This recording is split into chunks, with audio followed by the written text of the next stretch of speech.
이제 이 가을 막바지에 있는 햇빛이 참 뜨겁습니다. 그런데 이 가을의 햇빛은 포도를 연글게 하는 햇빛이라 그랬으니까 열매를 맺는 햇빛입니다. 우리가 지금 요한일서를 이제 마지막 장을 삼고하시는데요. 요한일서의 큰 주제는 사랑입니다. 우리가 사도 바울의 로마서와 좀 비교를 해서 본다면 사도 바울의 로마서는 믿음에 관한, 우리가 어떻게 의인이 되고 어떻게 하나님의 자녀가 되고 어떻게 구원을 받느냐 하는 그 믿음을 강조하는 책이죠. 그래서 우리가 이렇게 구분해 볼 수 있겠습니다. 사도 바울이 예를 들면 로마서에서 믿음의 관점에서 하나님의 사랑을 바라보고 있다면, 이 사도 요한은 사랑의 관점에서 믿음을 바라보고 있다, 이렇게 말할 수 있습니다. 우리가 지난주에 5장 1절부터 12절의 말씀을 우리가 보셨는데, 그것은 요한일서 전체의 요약이라 이렇게 말씀을 드렸습니다. 여러분, 이제 예수님을 죄송합니다. 예수님을 믿으신 지 이렇게 연수가 되시면요, 중간중간 좀 정리를 하실 필요가 있습니다. 우리의 믿음도 좀 정리해 보시고, 또 이제 성경도 여러 번 읽으셨으니까 여러 번 그 읽으신 성경들을 이렇게 전체적인 내용들을 이렇게 정리해 보실 필요가 있죠. 요한일서 5장 1절부터 12절은 전체, 요한일서 전체의 요약이라 이렇게 말할 수 있는데, 그 핵심 내용은 무엇입니까? 그리스도인의 사랑의 근원, 그것이 바로 믿음이다 하는 것이죠. 그래서 사실 사도 요한은 사랑을 강조하고 있지만 그 사랑을 가능하게 하는 그 사랑의 근거, 그 근원은 바로 예수를 하나님의 아들로 고백하는 믿음에서 시작하는 것이라 하는 것을 우리가 지난주에 말씀으로 나눴습니다. 이제 13절부터 21절의 말씀은 어떻게 보면 이제 요한일서의 결론이라 이렇게 볼 수 있죠. 한마디로 요약을 하면 생명에 대한 확신입니다. 여기서 말하는 생명은 영생을 말하는 것이죠. 하나님으로 인해서 새로 얻게 되는 생명, 그것이 진정한 생명입니다. 그래서 이 땅에서 살다가 우리의 목숨이 다하는 것으로 끝나는 것, 그것은 우리가 성경에서 말하는 생명이라 말하지 않습니다. 영생을 말하는 것이죠. 그렇다면 우리의 믿음의 근거에서 하나님의 사랑을 깨닫게 되고, 그 하나님의 사랑, 하나님을 알게 되는 그 자체가 우리에게 영생으로 다가온다는 것이죠. 그런 의미에서 사도 요한은 사랑의 관점에서 믿음을 본 것처럼 사랑의 관점에서 이 영생이라는 것을 또 바라보고 있습니다. 영원한 생명, 그것이 어디서 오느냐? 사랑에서 온다는 것이죠. 여러분, 사랑은 생명을 잉태하는 것을 사랑이라 그러죠. 예수 그리스도께서 우리를 위해서 십자가에 죽으심으로 우리에게 선물로 주신 것, 그것은 바로 영생이었습니다. 부모님의 사랑을 통해서 자녀가 잉태되는 것처럼 사랑은 열매를 맺는 것이죠. 생명을 잉태하는 수고가 사랑이라 이렇게 말할 수 있습니다. 그리고 오늘 이제 결론적으로 말하는 것이, 우리가 그 하나님의 사랑을 알게 되고 하나님을 알게 되고 그 믿음을 통해서 그 사랑의 근거가 되는 그 아들 예수를 하나님의 아들로 고백하는 그 믿음을 통해서 우리가 영생을 갖게 되었다면, 그러면 우리가 어떻게 그 하나님의 사랑에 응답할 수 있겠느냐? 그것은 영생을 가진 자답게 살아가는 것이고, 그것은 곧 하나님을 사랑하고 형제를 내 몸과 같이 사랑하라 하신 사랑의 실천자가 되는 것, 그것이 바로 영생을 가진 사람들의 삶이 되어야 된다 하는 것이 오늘 우리가 나누실 말씀의 전체적인 요약이라 이렇게 말할 수 있습니다. 오늘 말씀을 제가 4가지 큰 제목으로 한번 구성을 해보았습니다. 우리의 신앙의 목적이 무엇인가, 혹은 우리가 하나님의 말씀을 듣고 또 읽고 배우는 그 목적이 있다면 무엇인가, 이 2가지 큰 질문에 4가지로 오늘 본문을 제가 정리를 했습니다. 사실 이 2가지 질문은 어떤 의미인가요? 우리가 구원받았다는 의미가 무엇인가? 우리가 하나님의 자녀가 되고 하나님 나라의 시민이 되었다는 것은 어떤 의미가 있느냐 하는 것을 네 가지로 말한 것이죠. 그러면 여러분, 우리가 소위 말하는 영생을 얻었다 혹은 우리가 구원을 얻었다 하는 그것이 어떻게 설명될 수 있는가? 우리가 네 가지로 생각해 볼 수 있습니다. 첫 번째는 13절의 의미로 볼 때 영생이라는 것이죠. 영생. 이건 영원한 생명을 말합니다. 두 번째는 14절과 15절을 볼 때 하나님을 아는 것이죠. 구원을 받는다는 것, 하나님의 자녀가 된다는 것, 우리가 말씀을 통해서 무언가를 배우고 신앙을 하는, 우리가 믿음을 갖는 목적이 무엇인가? 첫 번째는 영생이고 두 번째는 하나님을 아는 것이죠. 그 하나님을 아는 것이 우리를 담대하게 하고 하나님을 아는 것이 우리에게 기도하고 또 그 응답에 대한 확신을 갖게 한다는 것입니다. 세 번째는 형제를 사랑하게 되는 것이죠. 우리가 예수님을 믿는 목적 혹은 구원받은 백성의 삶이 어때야 되느냐? 영생의 삶이요, 하나님을 온전히 아는 것이요, 그리고 세 번째는 형제를 사랑하는 것이라 그랬습니다. 형제를 사랑하는 것은 형제를 위해서 기도하는 것을 말하고 그 형제들을 용납하는 것을 말하죠. 마지막 네 번째는 정결한 삶을 사는 것이죠. 정결해지는 것, 그것을 말했습니다. 오늘 이 네 가지를 우리가 이 말씀을 중심으로 살펴보도록 하시겠습니다. 우리가 예수 믿고 살아가는 첫 번째 목적이 무엇인가? 그것은 영생이라는 것입니다. 13절 말씀입니다. 내가 하나님의 아들의 이름을 믿는 너에게 이것을 쓰는 것은 너희로 하여금 너희에게 무엇이 있음을 알게 하려 함이라. 영생이 있음을 알게 하려 합니다.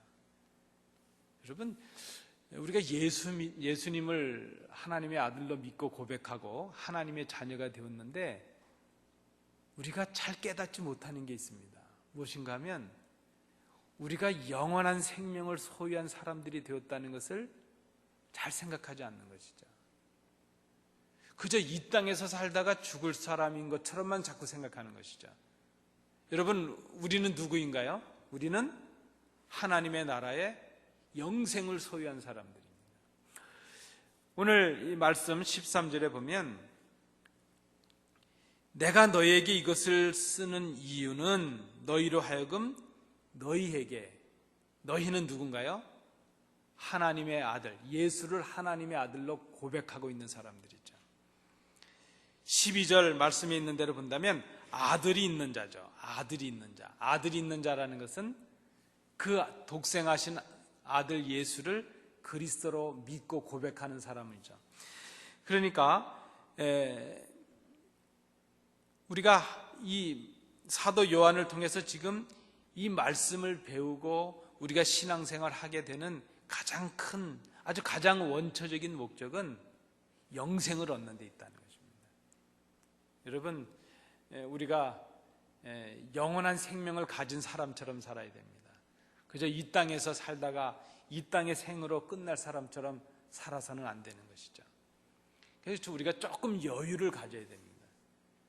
그저 100년, 요즘 많이 살면 120년, 그 정도의 생으로 끝날 것이 아니라 하나님 나라에서 우리가 영원히 살 사람들입니다. 그래서 영원히 살 사람들처럼 좀 우리의 마음 자세도 그렇고 우리 삶의 자세도 좀 바뀌어야 될 필요가 있습니다.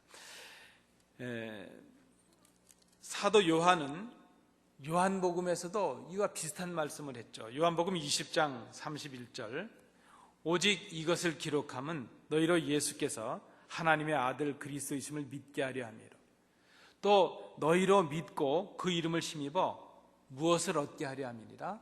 생명을 얻게 하려 함이라. 이 생명도 영생을 말하는 것이죠.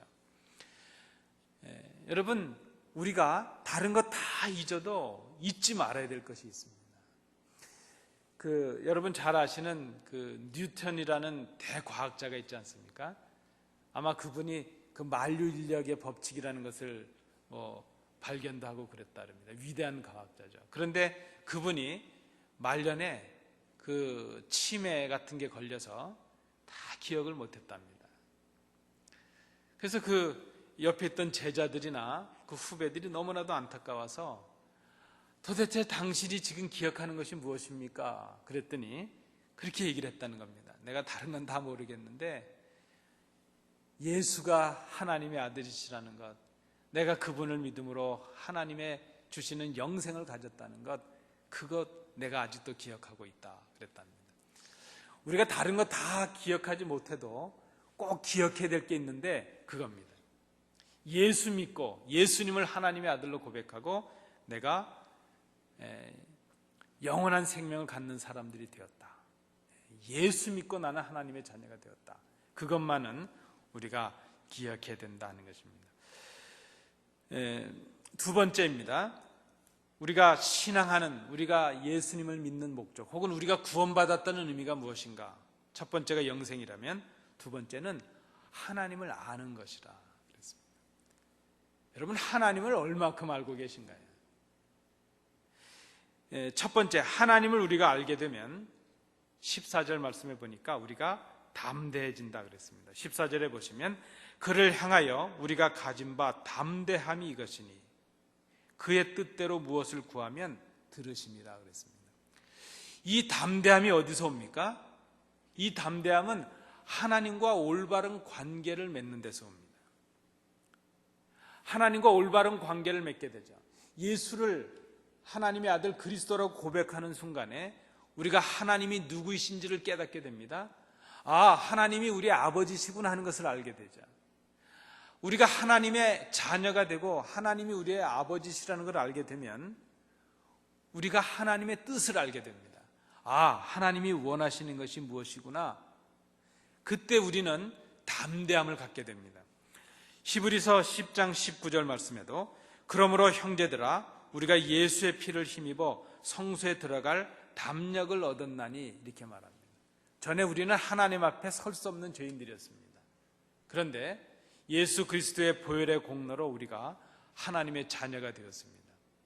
우리가 하나님 앞에 설 수 있는 사람들이 되었습니다.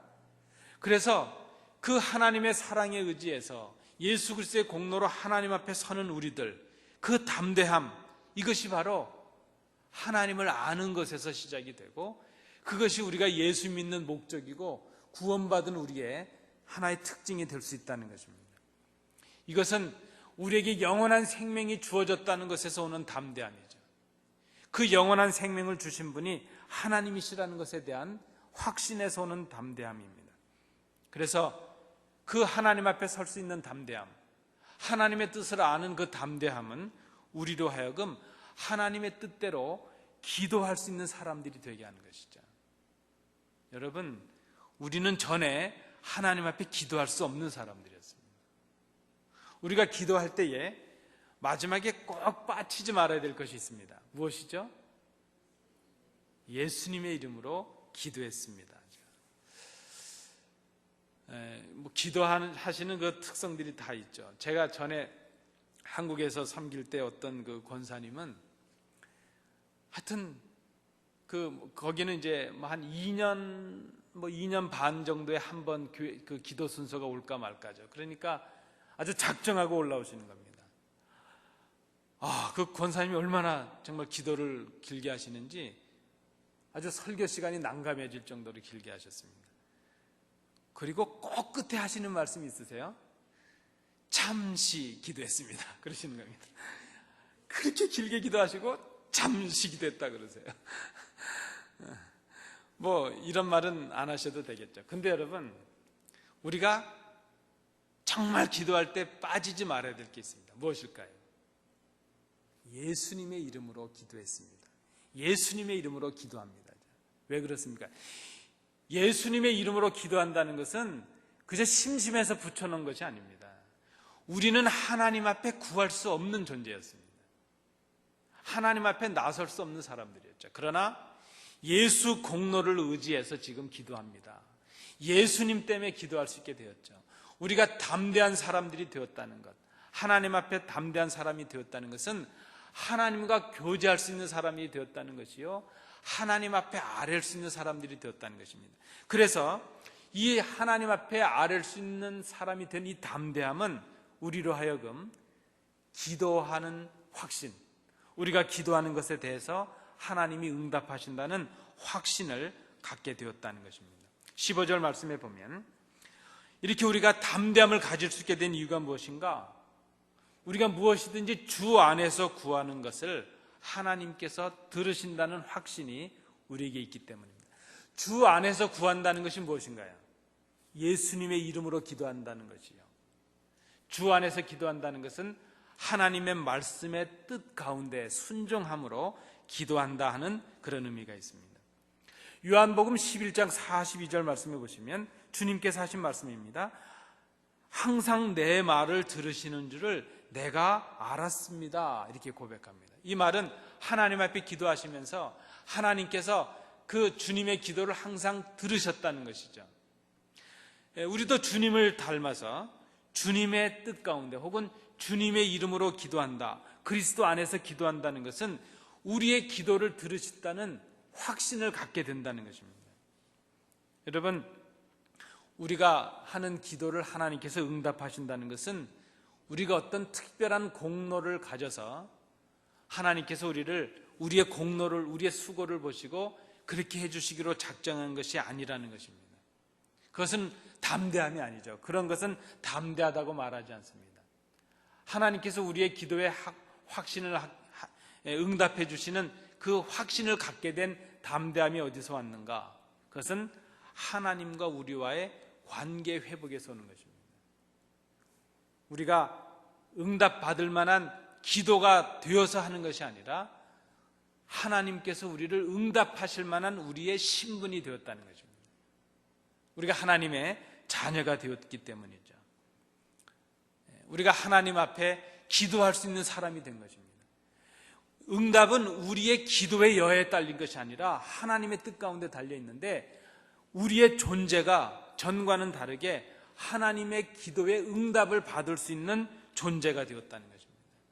그리고 그것을 가능하게 하신 분이 바로 이 사도 요한에 의하면 하나님의 사랑이에요. 그 하나님의 사랑을 우리에게 보여주셔서 믿을 수 있게 해주신 분이 바로 그리스도시라 하는 것을 지금 말씀하고 있는 것이죠. 이 담대함, 우리가 하나님의 뜻을 아는 이 담대함으로 기도하게 됩니다. 여러분, 우리가 구원받았다는 것, 하나님의 자녀가 되었다는 것, 첫 번째는 영생입니다. 영원한 생명을 갖는 것이죠. 두 번째는 무엇입니까? 하나님의 뜻을 알고 그 하나님의 뜻 가운데 기도하고 하나님의 뜻 가운데 우리가 우리의 기도하는 모든 바를 응답하신다는 확신을 갖게 된다는 것입니다. 이것은 하나님과의 교제를 말하는 것이죠. 구원받은 하나님의 백성은 하나님과의 친밀한 교제를 갖게 됩니다. 하나님과의 사귐이 있는 것이죠. 이것이 바로 기도요, 기도의 응답이라 말할 수 있습니다. 세 번째입니다. 자, 우리에게 영생을 주셨고 기도할 수 있는 확신을 주셨고 기도할 수 있는 자격을 주셨습니다. 하나님의 응답을 주셨습니다. 그러면 이제 우리는 우리의 기도가 우리 자신을 위해서 머물러 있는 것이 아니라 이 기도가 형제들을 위한 기도로 누군가를 중보하고 중재할 수 있는 기도로 발전되어야 되는 것이죠. 사도 요한은 이것을 사랑이라고 말하고 있습니다. 이것을 사랑의 실천이라 이렇게 말했습니다. 우리 16절 말씀 또 17절 말씀을 중심으로 보신다면 하나님을 향한 우리의 신앙, 우리가 영생을 얻고 하나님을 알게 되는 확신에 거하게 됐다면 우리의 믿음과 신앙은 하나님이 원하시는 것을 행하시는 실천적인 믿음, 그런 삶이 있는 믿음으로 이어져야 된다는 것입니다. 여러분, 우리의 신앙은 이기적인 신앙으로 끝나서는 안 됩니다. 이타적인 신앙이 되어야죠. 다른 사람을 배려하고 돕는 신앙이 될 수 있어야 됩니다. 그래서 우리의 신앙은 형제를 사랑하는 것으로 발전돼야죠. 하나님을 사랑하고 내 이웃을 사랑하라 하신 계명의 구체적인 실천이 있는 것이 바로 하나님의 자녀된 사람들의 발전적인 성숙한 신앙이라 말할 수 있습니다. 그렇다면 형제를 사랑하는 가장 귀한 모습이 무엇인가? 사도 요한은 형제를 위해서 기도하는 것이라 그랬습니다. 여러분, 우리가 성도들, 우리 형제들에게 사랑을 나눌 수 있는 많은 방법이 있겠습니다.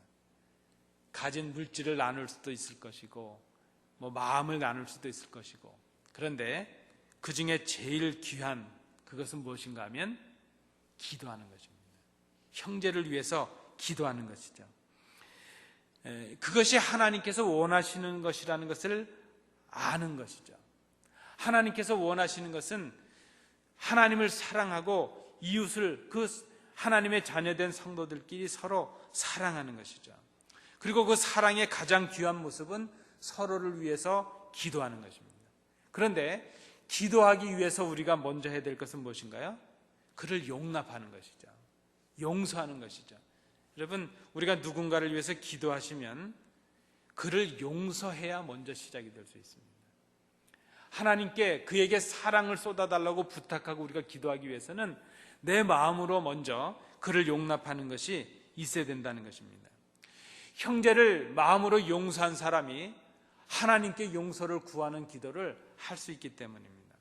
그래서 이렇게 형제를 위해서 기도할 수 있는 것, 이것은 하나님의 사랑을 받은 사람의 어떤 구체적인 삶의 모습이라 하는 것입니다. 이걸 역으로 생각한다면, 사도 요한의 표현에 빌리면 형제를 용납하지 아니하고 형제를 위해서 기도하지 않는 사람은 하나님의 뜻을 알지 못하는 사람이에요.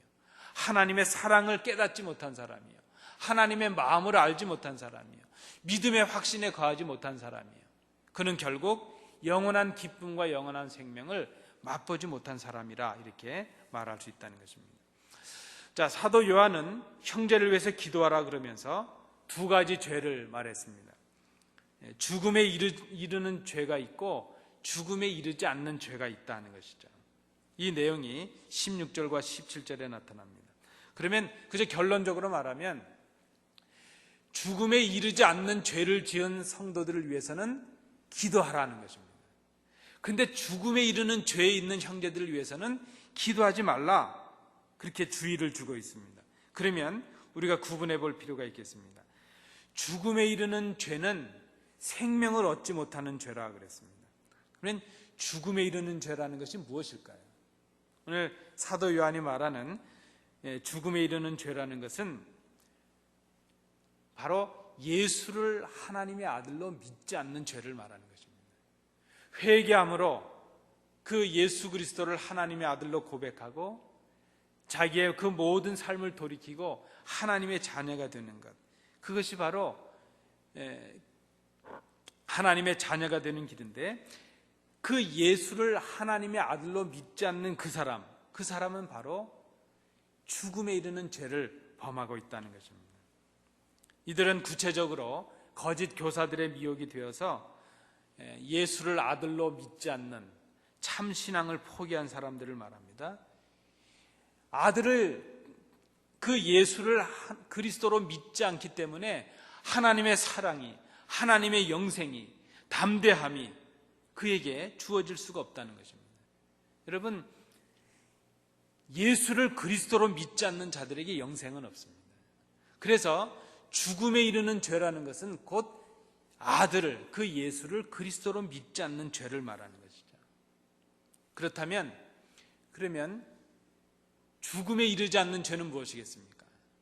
이것은 죽음에 이르지 않는 죄를 지은 형제들을 위해서는 기도하라, 이렇게 얘기했습니다. 이 말은 무슨 의미일까요? 우리가 예수님을 그리스도로 고백하고 살아가지만 우리는 부지 중에 실수도 하고 죄를 짓게 되죠. 연약하기 때문입니다. 그러나 우리가 짓는 이 연약함에 대해서 그 형제들의 허물을 용납하고 그들의 용서를 위해서, 그들의 사함을 위해서 하나님 앞에 기도하라는 것입니다. 여러분, 예수를 믿지 않는 죄, 그 죄를 범하지 않았다면 우리가 용납하고 그를 위해서 기도해야 됩니다. 그러나 예수, 그 아들을, 그리스도를 믿지 않는 죄는 우리의 힘으로 할 수 없는 것이죠. 그에게는 예수의 능력이 없고 하나님의 사랑이 없기 때문에 그는 영원한 생명에 이르지 못하는 사람이라 하는 것을 우리가 생각해야 될 것입니다. 여러분, 우리의 가족 중에, 우리의 성도들 중에 예수를 그리스도로 고백하는 사람이라면, 그 죄를 범하지 않은 사람이라면 용납해야 됩니다. 용서해야 됩니다. 우리 마음으로부터. 그리고 우리가 설령 그들 앞에 가서 사랑한다, 용서한다, 화해하자 말을 하지 못한다 할지라도 하나님 앞에 먼저 엎드려서 기도해야 됩니다. 그들의 이름을 부르면서 기도해야 됩니다. 그리고 그들을 하나님 앞에 맡기는 것이죠. 그들의 연약함과 그들의 허물을 덮는 것이죠.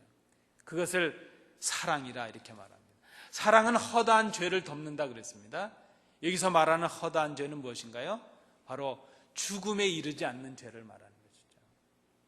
예수를 거부하는 사람이 아니라면, 예수를 믿는 사람이라면 그들의 삶에 나타나는 모든 허물과 부족함들을 우리가 덮고 그들을 위해서 기도할 수 있는 그것이 바로 구원받은 백성의 삶의 모습이라 말할 수 있습니다. 우리가 세 가지를 말씀을 드렸습니다. 하나님의 자녀된 삶의 특징, 영생이죠.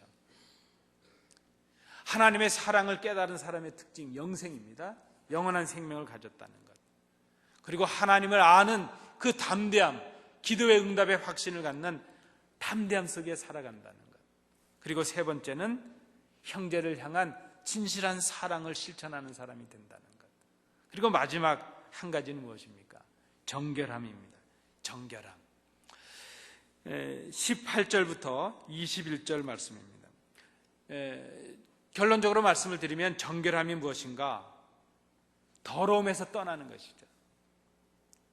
하나님을 바로 알았다면, 하나님의 사랑을 깨닫고 하나님의 은혜로 담대함을 알고 서로 사랑하는 그 사랑을 알게 되었다면 스스로를 정결하게 하는 것입니다.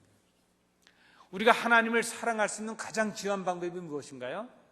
우리를 정결하게 지키는 것입니다. 그래서 우리의 구원이라고 하는 것은 단순히 우리가 이 다음에 죽어서 하나님 나라에서만 구원이라는 것이 아니라 지금 이 구원의 현재적인 의미가 있는 것이죠. 지금 하나님의 사랑을 느끼고, 지금 하나님의 사랑을 나누고, 지금 그 하나님의 주시는 담대함으로 인해서 확신 속에 살아가고, 지금 우리가 우리 자신을 정결하게 지켜나가는 것. 그래서 구원이라고 하는 것, 영생이라고 하는 것은 죽어서 하나님의 나라에서만 이루는 것이 아니라 지금 우리의 현재적인 삶 속에서도 이루어져야 되는 것이라는 것을 우리가 생각해야 될 것입니다. 오늘 사도 요한은 우리 스스로를 정결하게 해나가는 것, 이것이 하나님을 사랑하는 길이라 말했습니다. 이 모든 것을 사랑의 관점에서 보는 것이죠. 우리가 영생을 얻는 것도 하나님의 사랑이에요. 우리가 하나님을 알게 되는 것도 하나님을 알고자 하는 그 사랑 때문이에요. 그 하나님을 사랑하니까 형제를 사랑하는, 서로를 위해서 기도하는 자리에 이르는 것이요. 우리가 하나님을 사랑하기 때문에 하나님 앞에서 우리 자신을 정결하게 지켜나가는 사람이 된다는 것입니다. 자, 우리가 정결함에 관해서 이것을 생각할 때 세 가지의 확신이 필요합니다. 첫 번째는 하나님의 자녀들은 죄를 짓지 않아야 된다는 확신이 있어야 된다는 것입니다. 그래서 우리가 하나님의 자녀로서 죄를 짓게 되거나 부족함이 있게 될 때는 하나님 앞에 회개하는 것입니다. 두 번째, 우리가 그리스도의 공동체로서 우리는 세상에 속한 악한 영에 속한 사람들이 아니라 하나님께 속해 있는 사람이라 하는 것입니다.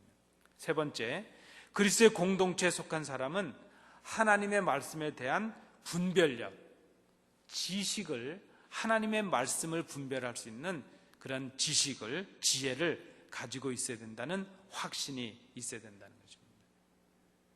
여러분, 우리가 하나님의 말씀, 진리를 분별하는 지혜와 또 하나님의 말씀을 분별할 수 있는 지식이 우리에게 필요합니다.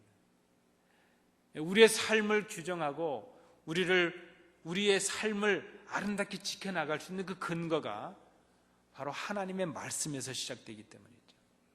우리가 왜 정결하게 살아야 되느냐? 하나님의 자녀는 죄를 지어서는 안 된다는 그 신앙과 확신이 우리에게 있어야 된다는 것입니다. 그런데 우리는 그렇지 못합니다. 그저 주일이면 주의 죄는 오르면서도 세상에서 믿지 않는 사람들과 살아가죠. 여러분, 우리 믿는 사람들이 그 세상에서 듣는 비난 중에 가장 마음 아픈 것이 무엇입니까? 아이고, 예수 믿는 사람들이 똑같아. 그것이죠. 근데 한 걸음 더 나가서 듣는 비난은 무엇입니까? 아이고, 더해. 그런 것이. 예수 믿는 사람이 더해. 아휴, 이게 얼마나 마음이 아픈지 모릅니다. 우리가 우리 자신을 정결하게 지키는 것은 우리 자신만의 문제가 아니라 이것이 하나님 기뻐하시는 일이요, 좋은 영향력을 끼치는 일이죠. 여러분, 오늘 이후에 우리 삶이 좀 많은 분들에게 좋은 영향력을 끼칠 수 있기를 바랍니다.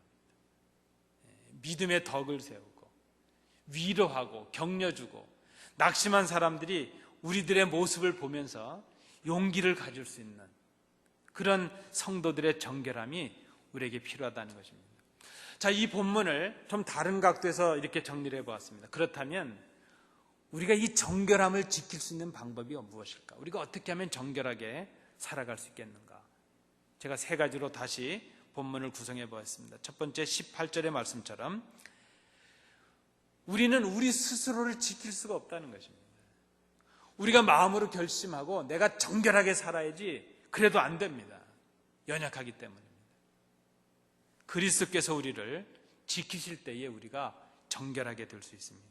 18절의 말씀입니다. 하나님께로부터 난 자는 다 범죄하지 아니하는 줄 우리가 아노라. 하나님께로부터 나신 자가 그를 지키시매. 하나님께로부터 나신 자, 먼저 우리들을 대표해서 먼저 앞서서 하나님의 아들이신 그 예수 그리스도께서 우리를 지키신다는 것입니다. 악한 자가 만지지도 못하게 하신다 그랬습니다. 그래서 우리가 정결하게 될 수 있는 방법이 무엇입니까? 그리스도의 능력을 힘입는 것이죠. 여러분, 기도하실 때 우리가 정결할 수 있도록 하나님의 자녀로서 온전한 사랑 가운데 거하고 온전한 지식 가운데 거하고 온전한 확신 가운데 거하고 온전한 생명 가운데 거할 수 있도록 위해서 이 정결함, 이 하나님의 사랑을 지킬 수 있도록 위해서 우리가 주님의 능력을 힘입어야 된다는 것입니다. 두 번째, 하나님께 속해야 된다는 것입니다. 19절의 말씀의 의미는 세상에 속해서는 안 된다는 것입니다. 세상은 악한 영에 속해 있습니다. 그 세상은 사탄의 세력이죠. 그러나 하나님께 속한다는 것은 하나님의 사랑 안에 거한다는 것이요, 그리스도의 은혜 가운데 거한다는 것이요, 하나님의 말씀에 순종하는 삶을 살아간다는 것을 말합니다. 그래서 하나님께 속한다는 것, 그것은 하나님의 사랑 안에 거하는 것입니다. 구체적으로 그것은 20절의 말씀으로 정리가 가능합니다. 그리스도 안에 있는 것이라는 것이죠. 여러분, 하나님의 사랑에 응답할 수 있는 가장 귀한 방법이 무엇입니까? 그리스도 안에 거하는 것입니다.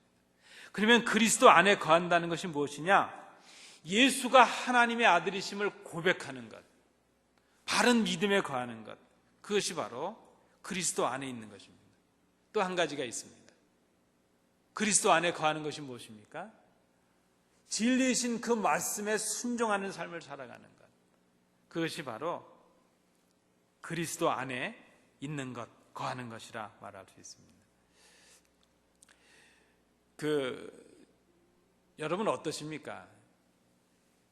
예전에 우리 교회 성도들과 현대 교회 성도들의 어떤 차이가 있다고 보십니까? 저는 순수함과 순박함이라 생각합니다. 예전의 성도님들은 순수하셨던 것 같아요. 그런 일이 있었답니다. 어느 교회에 종탑이 있는데 예전에는 다 타종을 쳤죠. 제 어릴 때 모교에도 보면 예를 들어서 예배가 8시면 7시 반쯤에 예비종을 먼저 치죠. 한 30분 전에 종을 치고 또 예배 시간 임박해서 종을 치죠. 그래서 뭐 이렇게 일하시다가도 멀리서 그 종소리나 차임 소리가 들리면 아이고 30분 전이네 하고 준비하고 가셨죠. 새벽에도 했죠. 근데 요즘은 이제 그게 소음공해라고 못하게 하죠. 저희 어릴 때만 해도 4시 되면 한번 배를 치고 또 4시 반 되면 치고 이렇게 해서 새벽 예배를 했는데, 근데 어느 시골 마을에 종탑이 있었다는 겁니다. 그래서 타종을 하면 성도들이 그냥 예배 시간 된다 생각하고 오는 것이죠. 근데 하루는 아이들이 매달려가지고 장난치면서 종을 쳤다는 겁니다. 그래서 들에서 뭐 논에서 일하던 성도들이 아니 이거 오늘 모이는 날도 아닌 것 같고 시간도 아닌데 아이고 종을 쳤네, 일단 가야지 하고 교회로 다 왔다는 겁니다. 교회로 와보니까 애들이 매달려서 놀고 있거든요. 그러니까 다시 성도들이 이제 돌아갑니다. 저는 그 예화를 보면서 그 예전 예화인데요. 그 예화를 쓰신 목사님이 그렇게 쓰셨습니다. 옛날 성도들은 이렇게 순박했다. 그저 교회에서 종치면 예배 모이는 날이 아니라도 모이는 줄 알고 그냥 왔다는 겁니다. 의례. 그저 시간 되면 오고, 그저 모이는 날 되면 그냥 오는 것이죠. 근데 지금은 좀 그렇지 않은 것 같습니다. 우리 삶이 바빠졌기 때문이겠죠. 우리가 복잡해졌기 때문입니다. 신앙은 무엇이겠습니까? 신앙은 그리스도 안에서 우리가 단순해지는 것입니다. 너무 복잡하게 살지 말아야 됩니다. 그저 때 되면 주예전에 오르고, 우리 예전에 어른들 하셨던 말씀처럼 엎드리면 기도하고 일어나면 전도하고 그저 그러는 것이죠. 우리의 삶이 좀 단순해져야 되겠습니다. 그리스도 안에 있다는 것, 예수가 하나님의 아들이심을 믿고 고백하는 것, 그리고 진리신 그 말씀에 순종하는 삶을 살아가는 것. 그렇게 되면 그 결과가 무엇입니까? 하나님을 알게 되는 것이죠. 하나님의 사랑 안에 거하는 것이죠. 하나님께서 주시는 영생을 받게 되죠. 하나님께서 주시는 담대함에 거하게 되죠. 형제를 사랑하는 자리에 이르게 되죠. 날마다 우리 스스로를 그 말씀에 비추어서 정결한 삶을 살아갈 수 있는 그런 사람들이 된다는 것입니다. 자, 마지막 네 번째입니다. 우리가 정결할 수 있는 방법이 무엇입니까?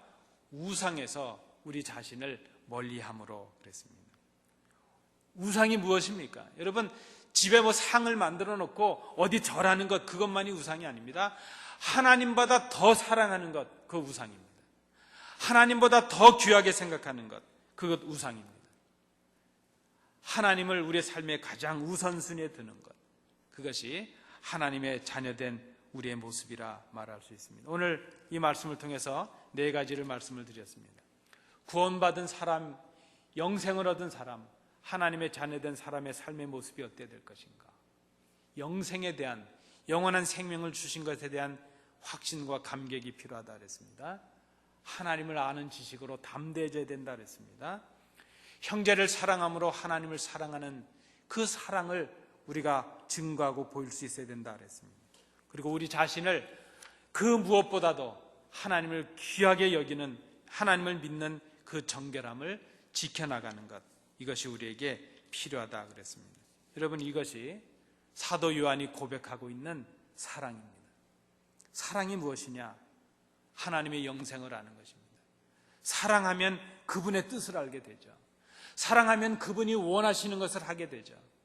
사랑하면 그분이 기뻐하실 수 있도록 자기 자신을 정결하게 지켜나가게 됩니다.